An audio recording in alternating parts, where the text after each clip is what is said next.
आप जिस अपार्टमेंट में रह रहे हैं वहां पे आपसे कुछ फर्नीचर टूट गया है और हो गया है आपका हजारों का नुकसान।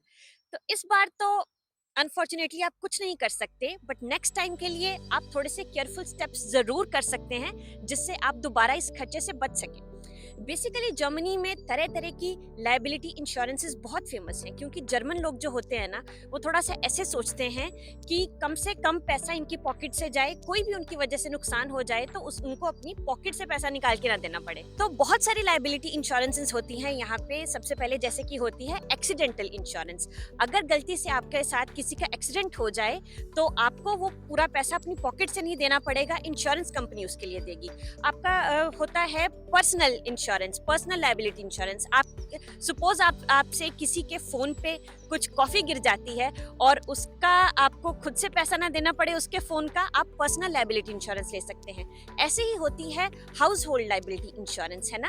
तो अगर आप किसी के रेंटल अपार्टमेंट में रह रहे हैं और वहां पे ऐसा सामान है जैसे कि इलेक्ट्रॉनिक अप्लायंसेस, वहां पे फर्नीचर है, जो आपको लगता है कि आप जब वहां पे रह रहे हो तो 2 साल रह रहे हो, 3 साल रह रहे हो ही जाता है कि हम केयरलेस हो जाते हैं और कुछ ऐसा नुकसान हो जाए या कोई सामान जो है वो ऑलरेडी चलता चलता बंद हो जाए और वो आपको चाहिए, आपको उसको ठीक करवाना पड़े, है ना।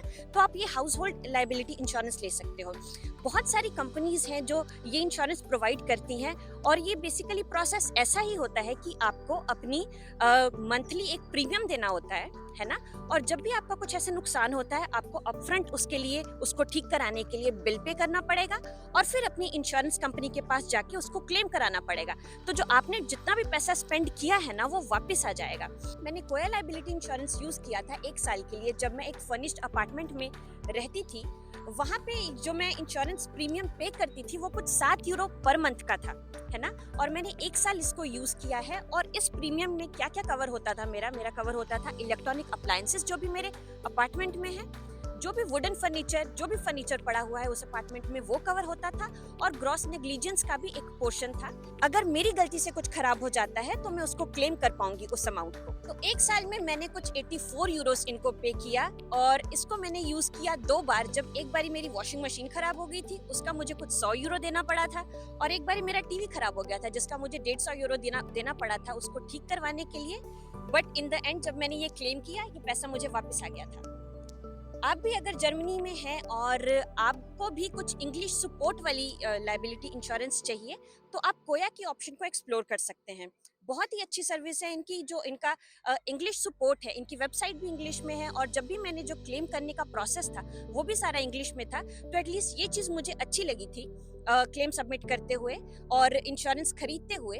बट उसके बाद जब ऐसा हुआ कि जब मुझे मैं वेट कर रही थी अपने क्लेम को प्रोसेस होने का, उसका जो टाइम था वो बहुत ज़्यादा था। वो कुछ 6 महीने का टाइम लग गया था दोनों क्लेम्स का पैसा मेरे अकाउंट में वापस आते हुए, है ना। तो ये चीज़ मुझे इसमें अच्छी नहीं लगी, बट ओवरऑल इनका सपोर्ट जो था वो एकदम सही था।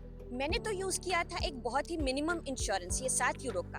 बट अगर आपकी और नीड्स हैं तो और भी तरह की इंश्योरेंस कवरेजेस होती हैं, जैसे कि होती है थेफ्ट इंश्योरेंस। आपके अपार्टमेंट में से कुछ चोरी हो जाता है तो उसका पैसा आप क्लेम कर सकते हो इंश्योरेंस कंपनी से।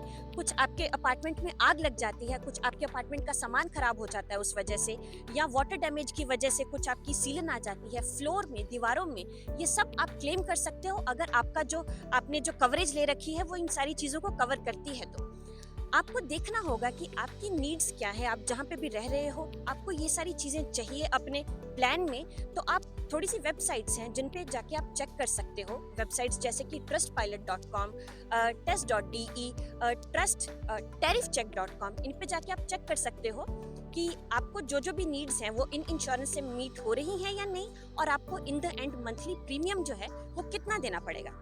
यहाँ पे जर्मनी में जो रेंटल अपार्टमेंट्स की दिक्कत है ऑलरेडी, कि इतनी शॉर्टेज है उनकी कि यहाँ पे घर नहीं मिलते लोगों को, और इसी चीज़ का फ़ायदा ये रेंटल एजेंसीज उठाती हैं। ये बहुत एग्रेसिव हैं और मतलब बहुत ही डिफेंसिव हो जाती हैं जब डिपॉजिट्स की बात आती है। पहले ही हमें जो डिपॉजिट पे करना पड़ता है यहाँ पे वो 3 गुना होता है हमारे रेंट के। और गलती से अगर हमसे कुछ हो जाए अपार्टमेंट में, कुछ थोड़ी थोड़ी बहुत भी ऊपर नीचे हो जाए ना, तो ये रेंटल एजेंसीज बहुत ही आनाकानी करती हैं हमारा रेंटल डिपॉजिट वापस करने के लिए। तो इस हेडेक से बचने के लिए मैं तो कहूंगी कि आप ये लाइबिलिटी इंश्योरेंस को का ज़रूर इस्तेमाल करें, इसको ज़रूर यूज़ करें।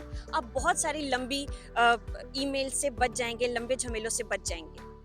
तो आपको अगर हमारी ये वीडियो अच्छी लगी है तो हमारे चैनल लैंडेड इन जर्मनी की क्विक हेल्प सीरीज की और वीडियो को भी देखें। उनमें आपको और भी टॉपिक्स पे बहुत ही इंपॉर्टेंट जानकारी बहुत ही क्विक एंड कंसाइज मैनर में मिल जाएगी। और ये वीडियोस हम क्यों बना रहे हैं, बेसिकली इसलिए कि यहाँ पे आके सेटल डाउन होने में जो भी हमें प्रॉब्लम्स फेस हुई हैं वो आपको ना करनी पड़े। तो इसी वजह से आप हमारे चैनल लैंडेड इन जर्मनी को प्लीज सब्सक्राइब करें and keep watching our videos. Thank you so much.